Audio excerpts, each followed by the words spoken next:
Telangana BJP రాష్ట్ర అధ్యక్ష పదవి కోసం నేతలు తీవ్ర ప్రయత్నాలు చేస్తున్నారా? రాష్ట్ర అధ్యక్ష రేసులో కొత్త పేర్లు దూసుకొస్తున్నాయా? అధ్యక్ష రేసులో తెరపైకొస్తున్న ఆ పేర్లేంటి? రాష్ట్ర అధ్యక్ష పదవి కోసం ఢిల్లీ కేంద్రంగా లాబియింగ్ చేస్తున్న నేతలెవరు? అధ్యక్ష పదవి ఆశావాహులు అంతకంతకు ఎందుకు పెరుగుతున్నారు? పార్టీ వర్గాల్లో జరుగుతున్న అసలు చర్చ ఏంటి? What this?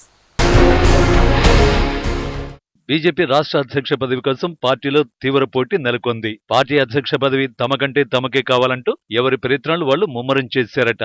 ఓవైపు అధ్యక్ష పదవి కోసం కొత్త పాత నేతలు ఎవరి వాదనలు వారు వినిపిస్తూ ఉంటే, ఢిల్లీ పెద్దలతో కొందరు నేతలు లాబియింగ్ మొదలుపెట్టారట. అధ్యక్ష రేసులో కొత్త పేర్లు దూసుకొచ్చాయట.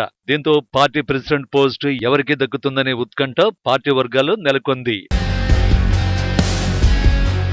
ప్రస్తుతం బీజేపీ రాష్ట్ర అధ్యక్షుడిగా ఉన్న కిషన్ రెడ్డి మరోసారి కేంద్ర మంత్రిగా బాధ్యతలు స్వీకరించారు. బీజేపీలో ఒకే వ్యక్తి 2 పదవులతో కొనసాగడం కుదరదు. కొన్ని ప్రత్యేక కారణాల వల్ల కిషన్ రెడ్డి 2 పదవుల్లో కొనసాగాల్సి వచ్చింది. అయితే ఇప్పుడు రాష్ట్ర అధ్యక్షుడిగా మరొకరికి జాతీయ నాయకత్వం అవకాశం ఇవ్వనుంది. ఆ అవకాశం ఎవరికి వస్తుందని చర్చ అటు పార్టీలో ఇటు రాజకీయ వర్గాల్లో జోరుగా సాగుతోంది.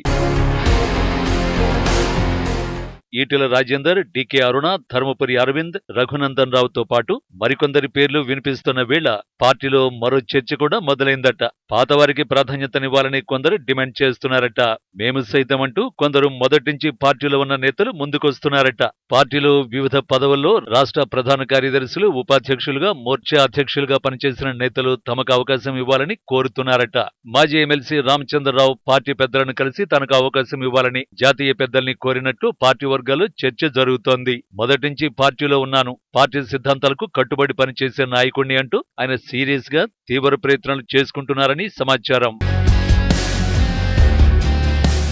జాతీయ బీసీ కమిషన్ మాజీ సభ్యులు ఆచారి కూడా అధ్యక్ష పదవి కోసం ప్రయత్నాలు ముమ్మరం చేస్తున్నారని సమాచారం. అదేవిధంగా బీజేపీ రాష్ట్ర ప్రధాన కార్యదర్శులు కాసం వెంకటేశ్వర్లు, ప్రేమేందర్ రెడ్డి సైతం ఒక ఛాన్స్ అంటూ ప్రయత్నం చేస్తున్నారట. మరో సీనియర్ నేత పేరాల శేఖర్జీ సైతం తన ప్రయత్నాలు తాను చేసుకుంటున్నారని టాక్ వినిపిస్తోంది. మరోవైపు కొత్త పేర్లు కూడా అధ్యక్ష రేసులో తెరమీదికి వస్తున్నాయి. ఓవైపు మాజీ ముఖ్యమంత్రి కేసీఆర్ ను, మరోవైపు ప్రస్తుత ముఖ్యమంత్రి రేవంత్ రెడ్డిని ఓడించిన జైంట్ కిల్లర్ వెంకటరమణారెడ్డి పేరు కూడా తెరపైన ప్రముఖంగానే వినిపిస్తోంది. రాష్ట్రంలో 2 ముఖ్య నేతలను కామారెడ్డి నియోజకవర్గం నుండి ఓడించి రాష్ట్ర ప్రజల చూపు తన వైపు తిప్పుకునే విధంగా చేసిన వెంకటరమణారెడ్డికి అధ్యక్ష బాధ్యతలు అప్పగించే అవకాశాలు ఉన్నాయనే చర్చ కూడా పార్టీలో జరుగుతోంది. అదేవిధంగా బీజేపీ రాష్ట్ర ఉపాధ్యక్షుడు గొంగిడి మనోహర్ రెడ్డి తన ప్రయత్నాలు కూడా ఉధృతం చేసినట్టు తెలుస్తోంది. విద్యార్థి దశ నుండి ఏబీవీపీలో పనిచేసి ఆ తర్వాత అంచెలంచెలుగా బీజేపీలో ఎదిగి బీజేపీ రాష్ట్ర ఉపాధ్యక్షుడి స్థాయికి వెళ్లారు. Munugode assembly ticket, Bhuvanagiri MP ticket ను కూడా త్యాగం చేశారు. పార్టీ కోసం డెడికేటెడ్ గా పనిచేసే వ్యక్తిగా మనోహర్ రెడ్డికి పేరుంది. అధ్యక్ష పదవి ఇస్తే సంస్థాగతంగా పార్టీని బలోపేతం చేస్తారని పార్టీ పెద్దలకు చెప్తున్నట్లు సమాచారం. పార్టీ కేడర్ తో మనోహర్ రెడ్డికి సత్సంబంధాలు ఉండడంతో ముమ్మర ప్రయత్నాలు చేస్తున్నట్టు తెలుస్తోంది.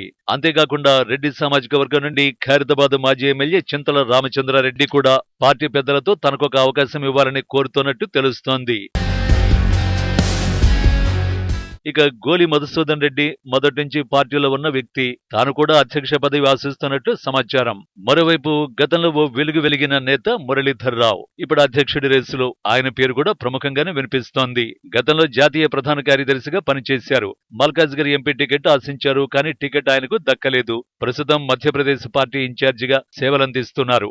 రాష్ట్ర వ్యాప్తంగా కేడర్ తో విస్తృత సంబంధాలు కలిగిన నేత మురళీధర్ రావు. ఈయన పేరు కూడా అధ్యక్ష రేసులో ప్రముఖంగానే వినిపిస్తోంది. ఇక ఎస్సీ సామాజిక వర్గానికి చెందిన సీనియర్ నేత, గతంలో రాష్ట్ర ప్రధాన కార్యదర్శిగా పనిచేసిన అనుభవం ఉన్న నాయకుడు చింత సాంబమూర్తి కూడా తన ప్రయత్నాలు తాను చేసుకుంటున్నారట. మొదటించి పార్టీలో ఉంటున్నారని బంగారు లక్ష్మణ్ తర్వాత ఎస్సీ సామాజిక వర్గానికి చెందిన నేతకు రాష్ట్ర అధ్యక్ష పదవి అప్పగించలేదు, కాబట్టి తనకు ఒక అవకాశం ఇవ్వండంటూ జాతీయ నాయకత్వం వద్ద ఆయన వాదనను వినిపిస్తున్నారట. మొత్తానికి అధ్యక్ష పీఠం దక్కించుకోవడానికి ఎవరి ప్రయత్నాలు వాళ్లు సీరియస్ గా చేస్తున్నారు. పార్టీ కోసం ఎవరి కంట్రిబ్యూషన్ ఏంటో జాతీయ నేతలకు వివరిస్తున్నారు. అయితే కొత్త నేతల పేర్లు అధ్యక్ష రేసులో వినిపించడంతో అలర్ట్ అయిన పాత ముఖ్య నేతలు మాకేం తక్కువ, పార్టీ కోసం ఎంతో పని చేశాం, మాకే అధ్యక్ష పదవులు ఇవ్వాలంటూ పలుకుబడి ఉన్న నేతల్ని కలుస్తూ ఎవరి ప్రయత్నాలు వాళ్ళు సీరియస్ గానే చేసుకుంటున్నారట. మరి జాతీయ నాయకత్వం ఎవరికి అధ్యక్ష బాధ్యతలు అప్పగించనుంది, ఎలాంటి సమీకరణాలు బేరీజు వేస్తూ కొత్త అధ్యక్షుని ఎంపిక చేయనుందో వేచి చూడాలి.